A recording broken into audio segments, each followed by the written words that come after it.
सुदर्शन निघालं, वायुवेगाने मनोवेगाने निघालं. पुढे दुर्वास ऋषी पडायचे मागे सुदर्शन, पुढे दुर्वास ऋषी पडायचे मागे सुदर्शन. ब्रह्मलोकात गेले, कैलासात गेले, कोणी रक्षण करत नव्हतं. भगवान विष्णू परमात्म्याकडे आले. भगवान विष्णू परमात्म्याने सांगितलं की ज्याची तुम्ही काय केली, अवज्ञा केली, ज्याचा अपराध तुमच्या जीवनामध्ये घडला त्याच्याकडे जा. कारण देवाचं सुद्धा भक्तापुढे काही तुरत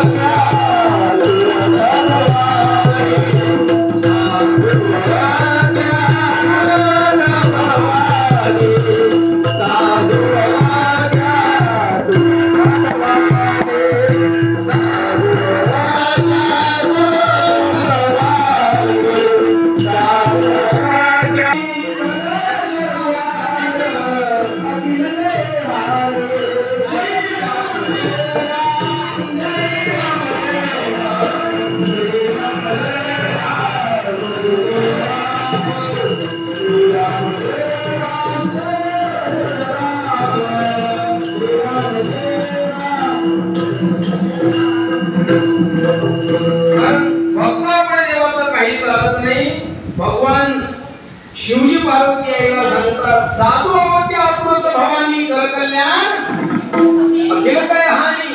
हे भवानी, माझ्या भक्तापुढे माझं काय आदिना. हा भगवान परमात्मा हा भक्ताच्या काय आहे, आधी नाही. भगवान परमात्म्याला भक्त जसं माया तसा हा भगवंत करतो. अहो नामदेवांचा इतिहास डोळ्यापुढे घ्या. जसे नामदेवराय देवाला म्हणायचे तसं देवाला वागवावं लागायचं. नामदेवरायांचा हातचं नैवेद्य भगवान परमात्मा ग्रहण करायचे. नामदेवरायांच्या हातचं दूध भगवान परमात्मा प्राशन करायचे. आपण कोणावर जायचा, आपण देतो तरी हा खायला तयार नाही, कारण त्यांचा भाव शुद्ध होता, आपला भाव मली नाही. विठाला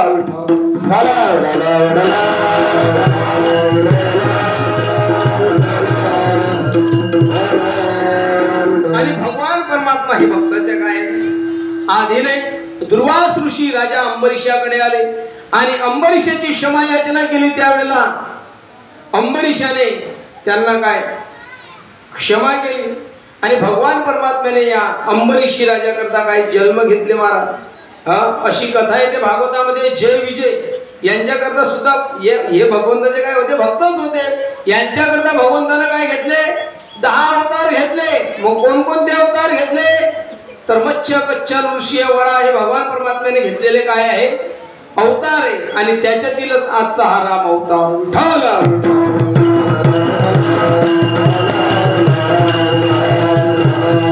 आणि अंबरीशीसाठी जन्म सोशिले दृष्ट निर्धारिले. किती एक भक्ता करता देवाने अवतार घ्यावा आणि भक्ता करता अवतार घेतल्यानंतर दुष्टांचं काय करावं, निर्दलन करावं. अहो हिरण्यकश्यपू सारखे काय मारले, मोठमोठे दैत्य मारले. रावणासारखे. रावण सामान्य होता का? सामान्य न होता.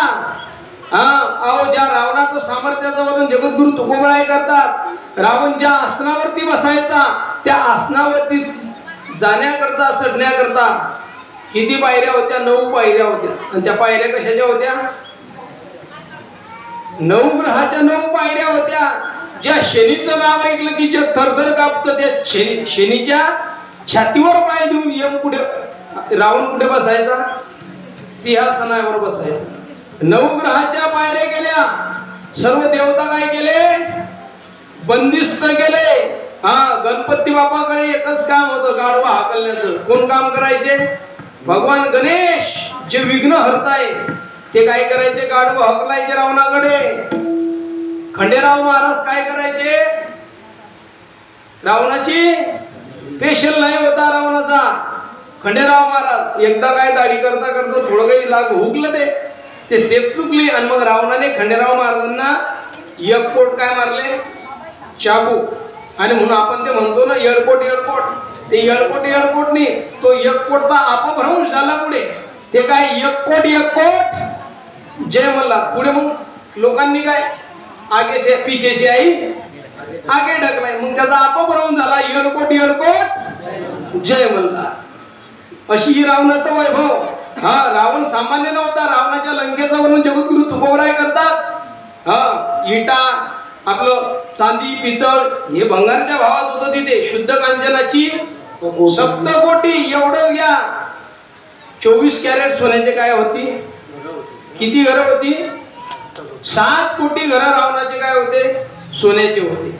मग त्याच्या पायाला किती सोनं लागलं, जिन्याला किती लागलं, सलापला किती लागलं, हिशोब घरी करत बसा. एवढा तो रावण श्रीमंत. त्या रावणाला किती पत्न्या होत्या? 80,000 पत्न्या होत्या. आता एक भेटत 80,000.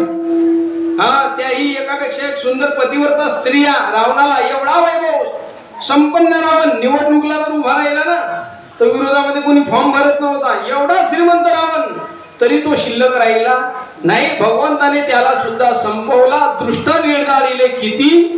एक मोठमोठे कंसासारखे स्वतःचा मामा मारला, कारण तो कामा येत नव्हता ना. मग काय करायचं, छातड्यात लात मारली, कंसाला जमिनीवरती पाडलं आणि कंसाचा काय केला, घात केला. भगवान परमात्म्याने अनेक दुष्टांचा काय केला, नाश केला. म्हणून दृष्ट निर्धारिले किती एक. आणि भक्ता करता भगवान परमात्मा काहीही करतो. आणि म्हणून अंबरशीसाठी जन्म सोशियले दृष्ट निर्धारिले किती एक.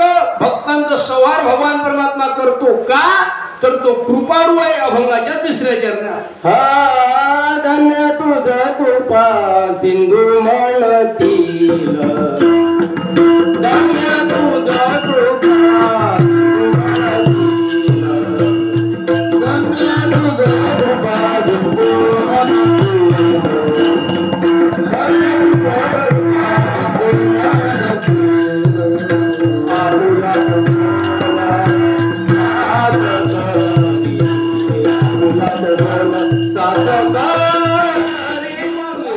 धन्य तुझ कृपा सिंधू म्हणतील.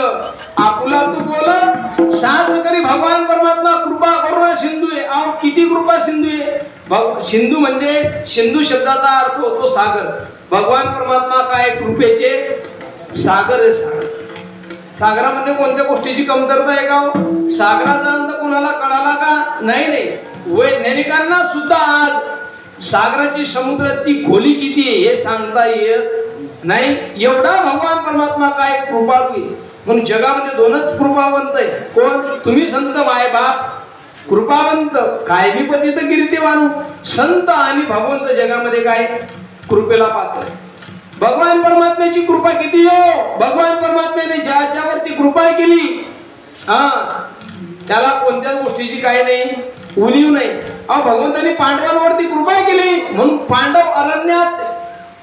तुम्ही ऐकताय ना, भगवंताने पांडवांवरती कृपा केली म्हणून पांडव हे वनवासात सुद्धा काय होते, सुखी होते, समाधानी होते. आणि इकडे कौरव सोन्याच्या महालामध्ये होते तरी असमाधानी होते.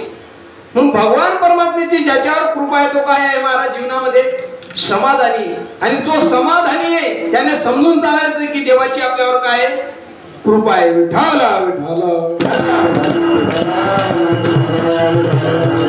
म्हणून जगामध्ये संत आणि देव हे काय कृपावंत आहे. ज्ञानोबरायांनी कृपा केली रेड्यावर. रेडा काय बोलला, वेद बोलला. कोण बोलला, निर्बुद्ध रेडा वेद बोलला. कशामुळे, संतांनी कृपा केली. मग संतांनी रेड्यावर कृपा केली, मग आपल्यावर करणार नाही का? करतील ना, परंतु आपण त्यांच्याकडे जात नाही. ही शोकांतिका. विठाला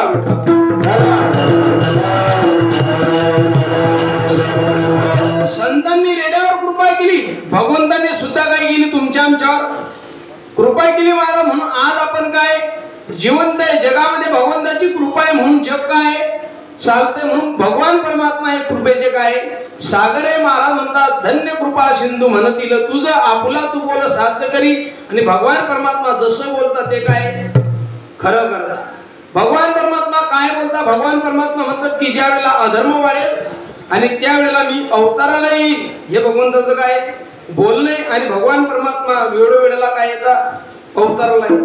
म्हणून काही लोकांचा प्रश्न आजही आहे. लोक म्हणतात महाराज तुमचे राम, बघा त्यांचे शब्द, तुमचे राम तुमचे कृष्ण अवताराला कुठे आले, द्वापर युगात आणि त्रेता युगात. मग आज हा जन्मोत्सव साजरा काय करायचा, याचं काय कारण? जन्मोत्सव साजरा का करायचा? कारण भगवान परमात्म्याची जगामध्ये आजही सत्ता आहे हे आपल्याला दाखवून द्यायचंय, म्हणून जन्मोत्सव करायचा. विठाला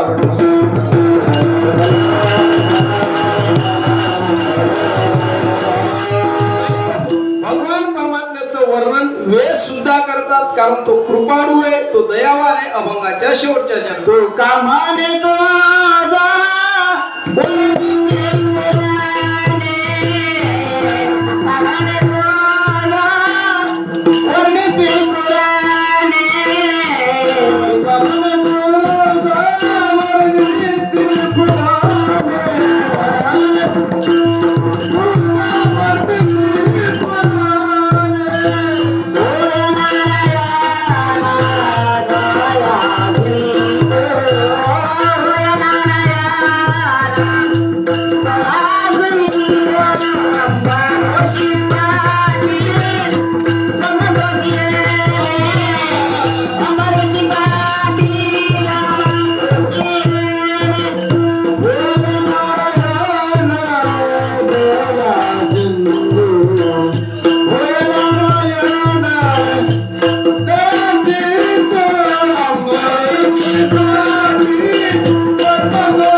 चिंतन करायचंय. विठोबा नको मला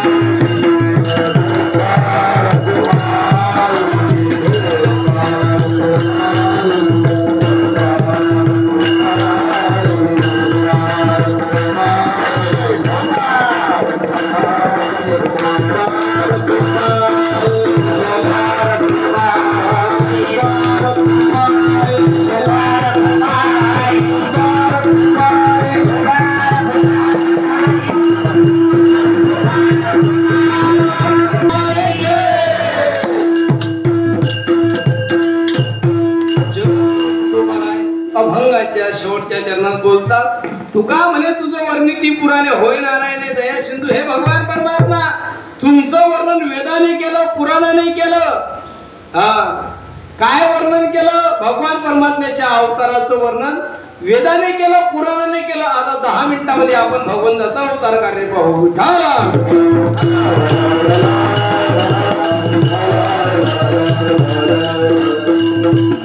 भगवान परमात्म्याचं वर्णन वेद करतो महाराज. वेद एवढंच नाही, श्रुती स्मृती सर्व काय भगवंताचं काय करता, वर्णन करता. सर्वांनी काय मुखाने काय भगवंताचं वर्णन केलेले, परंतु भगवंताचं वर्णन सामान्य नाही. अहो, ज्या भगवंताचं वर्णन समुद्रात आपलं पृथ्वीचा कागद केला, समुद्राची शाई केली, कल्पतरूची लेखणी केली, तरी भगवंताचं वर्णन केल्या जात नाही. सहस्रमुखाचा वर्णिता भागला, हजारो तोंडांचा असणारा शेष, तो सुद्धा काय महाराज. वेद सुद्धा काय, वेदाने भगवंताला जाणलं बरं, परंतु त्याला भगवंत कसा आहे हे सांगता आलं नाही. म्हणून नारद महाराजांना म्हणावं लागलं, वेद जाणू गेला पुढे मोनावला.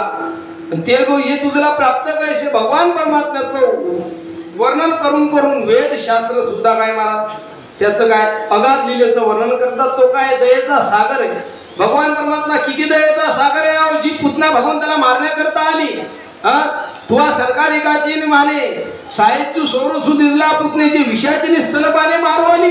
जे भगवंताला मारण्याकरता आली तिला सुद्धा भगवंताने सायुज्य नावाची काय दिली, मुक्ती दिली. एवढे भगवान परमात्मा दयावंत आहे, कृपावंत. आणि म्हणून तुका म्हणे तुझं वर्णिती पुराणे होय नारायण दयाशील. त्या भगवान परमात्म्याचे अवताराची मीमांसा शास्त्र पुराण करतात. भगवान परमात्मा अवताराला आहे. मर्यादा पुरुषोत्तम प्रभू रामचंद्र अवताराला आले.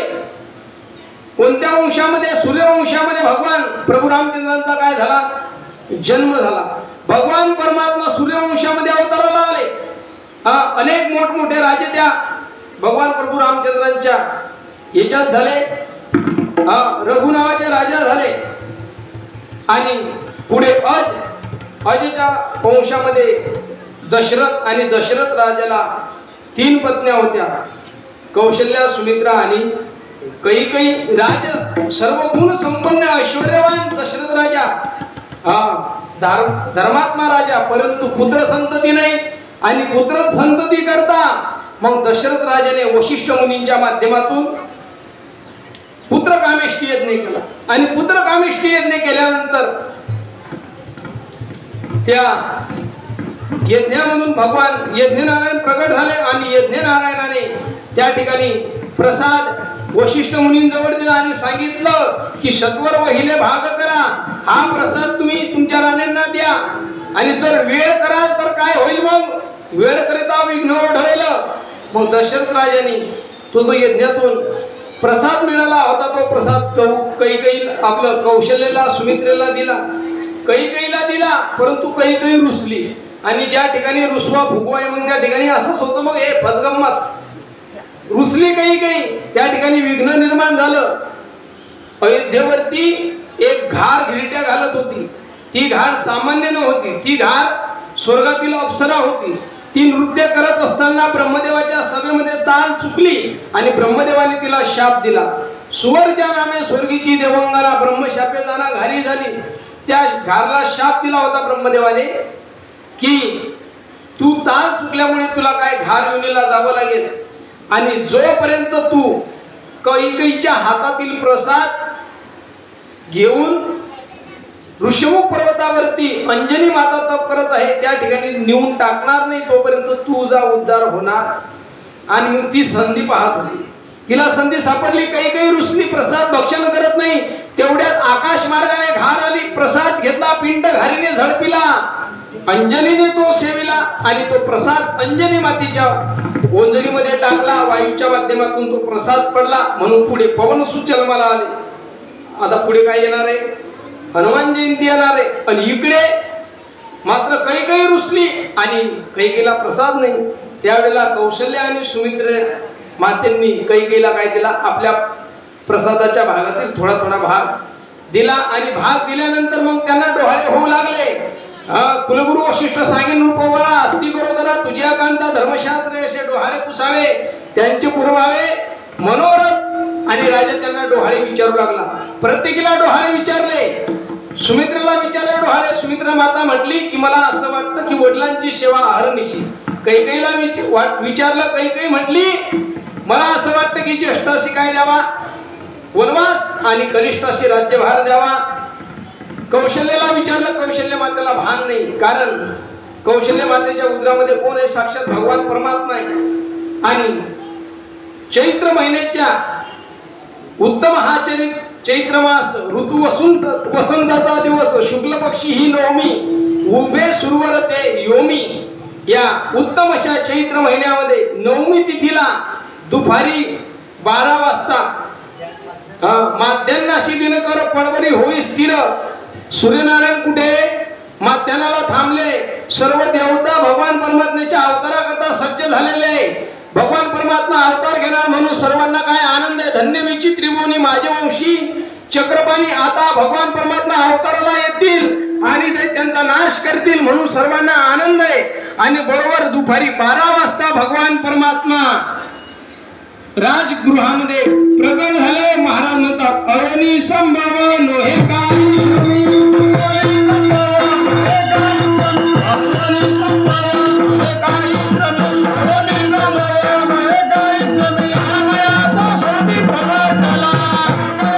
महाराज